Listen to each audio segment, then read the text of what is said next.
All right, and we are recording.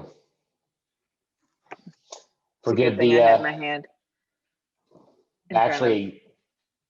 Well, it was actually it's fine. Was going to say I'm glad you got your camera back because I was noticing a little bit of graininess, and so there's definitely clearly a difference with that camera. And now wineness. No rules. All right, well, it's that time again, day 5. So you want to start, or I can? It's pretty open to it. Yeah, I think I started last night. So why don't Okay, you start? sure. So I decided to mix it up for myself a little bit today. I did this a little bit organically, trying to figure out how I wanted to spend my 45 minutes. And I kind of figured I would start with a little bit of just review of a couple philosophical principles, Buddhism a little bit, of course, but just I went through and used an app that I like to go through that just got just good wealth of information. I think I talked about it a couple days ago. But I started off looking at some of the basic principles of the foundations of everything from suffering and the noble truths, and the Eightfold Path. I mean, a lot of these philosophical things, and really, I think what's interesting is as I walk through it, so I did the reflection, reading, thinking, and focusing on it. I got to a point where I was looking at, the whole concept of the knowledges, or basically the concept of wholesomeness, and what is wholesome and what is not wholesome, because a lot of the path to reducing suffering is by having wholesome thought, or actually wholesome everything. But it's the principles around intent, and your thought, your actions, your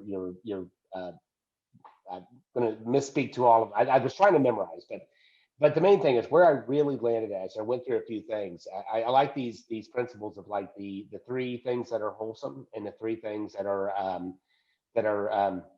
not wholesome, and it basically boils down to generosity, love, and wisdom, and then on the other side, greed, hatred, and delusion.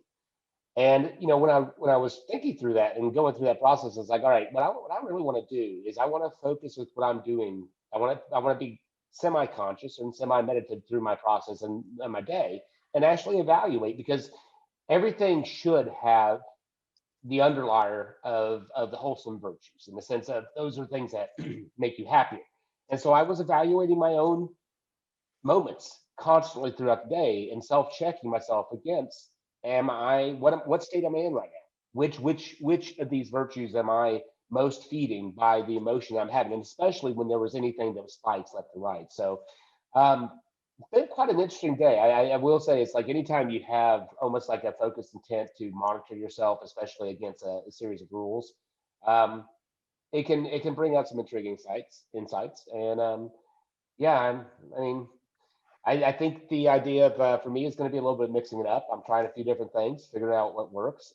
This was definitely interesting. And one thing I can certainly say, 5 days in, especially with the heavier focus on just having, however the time has been spent, um, I'm sensing what I almost feel like is a certain degree of clarity in other things. So um, that's my day. That's awesome. I think that is absolutely amazing, and it speaks to so many things. Again, I think that one of Dr. King's quotes of darkness cannot drive out darkness, light, only light can do that. Hate cannot drive out hate, only love can do that. I think that always resonates.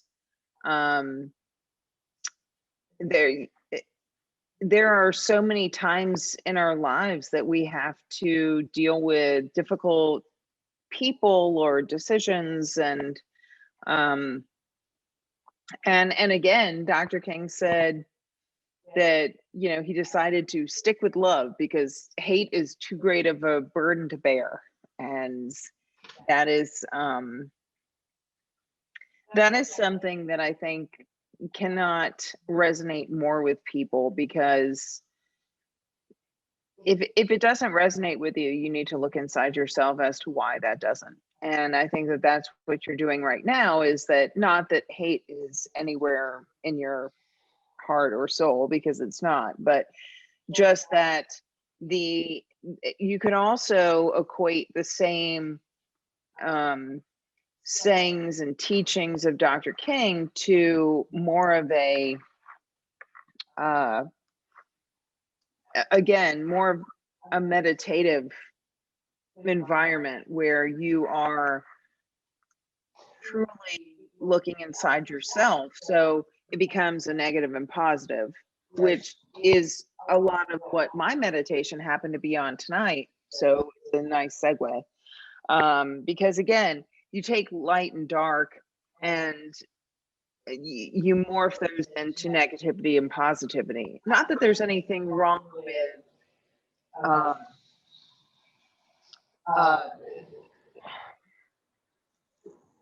darkness as a whole. I think that sometimes people need to get to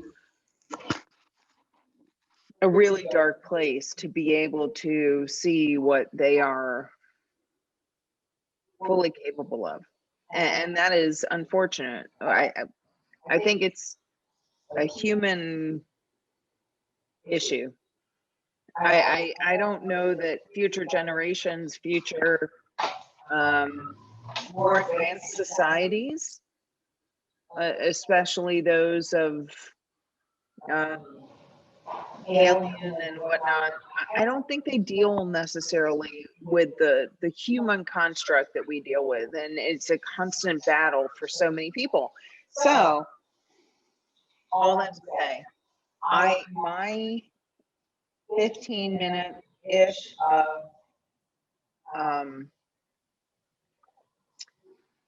meditation was back on my series, and the series tonight was on negativity and combating negativity. And one of the big things that it said that I thought was really interesting was that as a culture, we are bred to overlearn negativity and to underlearn positivity. And I thought that that was very telling, because I'd never thought of it that way. I'd never thought of it that you're taught that to touch the stove is bad. You don't touch the stove again when it's hot, right? Or when you think it could be hot. Or even if you're not sure if it's hot, nobody is just slapping their hand down on a stove. Even if you think the stove is completely cold, you're still going to go at it with a little bit of trepidation, right? So that, right, in and of itself, to me is teaching that we are overlearning negative things, right? When you're learning to drive, you are not celebrated for stopping at a stop sign, but God forbid you don't stop at the stop sign. You know, so I think that the negativity aspect, and again, I've said this in some of our previous talks, which is this day 5, but I've said that I think we as a culture don't necessarily appreciate when things go really well, but they are certainly called out when things go really bad. And that is a plus or a minus, but it is certainly the type of thing that I think that all of us need to be able to recognize, because one of the biggest things about negativity, and the reason why negativity stews into this issue within yourself, is because you can't identify it. You can't sit with it. You can't just let a thought be a thought.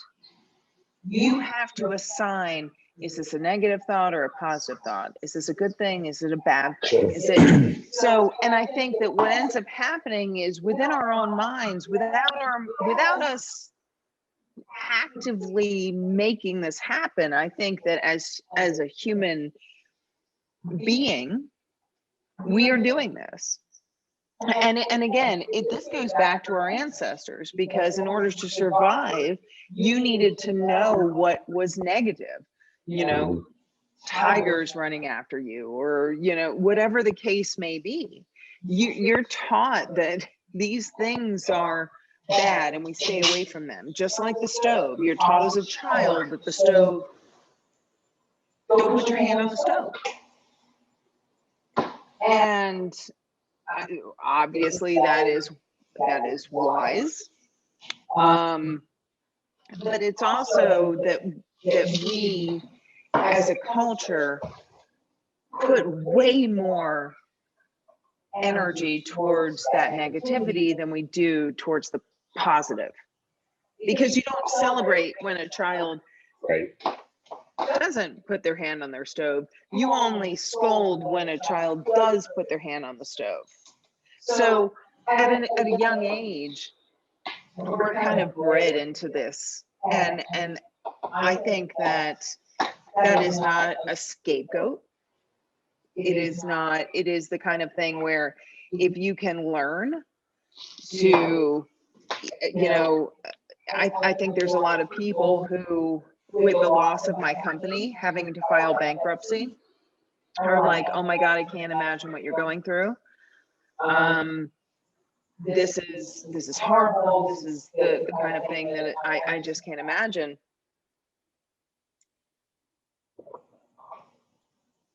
I don't consider that I lose. I consider that I learn. Everything that I'm doing, I'm learning every single day. We just all played Quiplash with Nerd Herd, and there were plenty of times when, you know, we didn't align on thoughts. And I can't always align on enough, everything, but yeah. I think that one of the big things is that, just like in Quiplash, you know, when you think you nailed it, you absolutely nailed it. You were the funniest fucker in the room. Doesn't matter. Nobody else is going to bring you down. And you didn't do it. And how does that feel? And you sit with that thought. It's Quiplash. Big deal. But you know what? If you can take that and sit with a thought about what a boss or an investor or anybody else thinks or feels about you, I think that it's just one-upping, right? It's like Mario Brothers. It's your little boom. It's your little, you just jumped on that block and you got your little mushroom and you ate the mushroom and you were all good. And I'm bringing it back old school, because that is what life is. And I think that it's really funny to think about things in that way. That again, you want to celebrate when it's positive, and you want to put out and try to accentuate how you get through those darker times and how you identify with what you're going through, because the number of people who are going through the same thing is huge. And I think that that's what people forget, is that you feel like you're alone on an island. You feel like you're just isolated, and that's not true. And so that's a lot of what today, and it was funny because I was also like, even when I clicked on the negativity, because it was the next one in this calm series of breaking habits, I was like, negativity, I'm gonna, whatever, I've got this. I sit with my thoughts. I'm good. But then I learned. I never thought about it that way. And I think that is something that if you can take that, that's where you go from good to great. You go from, I'm doing good, to, I'm doing great. My business closed, going through bankruptcy, who knows how long that takes. And you just sit with that thought and you understand that it's part of life. It's part of owning a business. That while no business wants to deal with a bankruptcy, if that is the path that your business has to take, then you have to sit with that. You make the decision. That's the hardest part you have to do, is make the decision, and then you move on from there. So that was my 15 minutes. And then really the rest of it was I actually turned on our Alexa. I have an entire Alexa cleaning playlist, which makes sure that while I'm cleaning, I'm also dancing and bebopping around. I said bebopping. Not going to laugh at bebopping, Stephen? I think there's nothing wrong with bebopping. I know, it's a perfectly fine word. It's not. I mean, look, I'm wearing a Tux t-shirt, so I know you are. Apparently, and I'm wearing my style. Atlanta downtown shirt, but I'm wearing a different shirt. Yeah, so I kind of treated it like Twitch, and like in the sense of I'm just dancing. So it also makes cleaning much more fun, and I get my cardio in, because I'm not kidding. When that playlist starts, I'm singing, I'm dancing, I'm cleaning. It feels like a productive day. And then I didn't just get my 30 minutes, got like way longer than 30 minutes, but I felt good about today. Good. Yeah. Yeah. I think it's funny is there's a lot of parallels, especially in the thought process, but just to kind of clarify, I think when you talk about the light and dark, a lot of it, I think I spent where I cataloged, or what was the most of the time that I was going through in the things I was looking at, was the wisdom versus delusion. And I think there's also pieces of that in what you're describing with the business, especially when you think of the idea of like, hey, wisdom is looking at where things are, making your best choices, and taking from that. Delusion is either trying to hold on to the past, or trying to, fool yourself and to try to look at it something that the way it isn't. I mean, there's you want to focus on the positives, but it's really, I think there's a lot of parallels in how those match together. So, all right, but that was, I mean, I think the funny thing is, there's a couple of days, or interacting through the days, and there may be ones in the future where I feel like it was not necessarily a struggle, but I certainly had to put a very directed focus. It's not feeling like that, but it's also kind of feeling even like, I think you and I did a similar thing. We had, at least today, we both took a certain moment of reflection, and then we applied part of that into some other things that we wanted to do as well. But we, I think that carrying that into was an interesting way to adapt and grow with it. So yeah, I think our boys probably need to be walked, and I think, well, we're still too early for Silent Live. So, Saturday Night Live, Dan Levy. I'm so excited. I'm so excited. Dan Levy's gonna be on tonight, and I can't wait. I'm just glad you won that last quick. I'm just glad you won that last quick flash game, because I was worried about what was going to happen if you did. I did win it. I did win it. Yeah, I had your back. I'm not gonna say Nerd Herd. I love you guys. I won it. I my Sex in the Grass did not win in that first round, but the second round I took it. All right. Close out. Peace.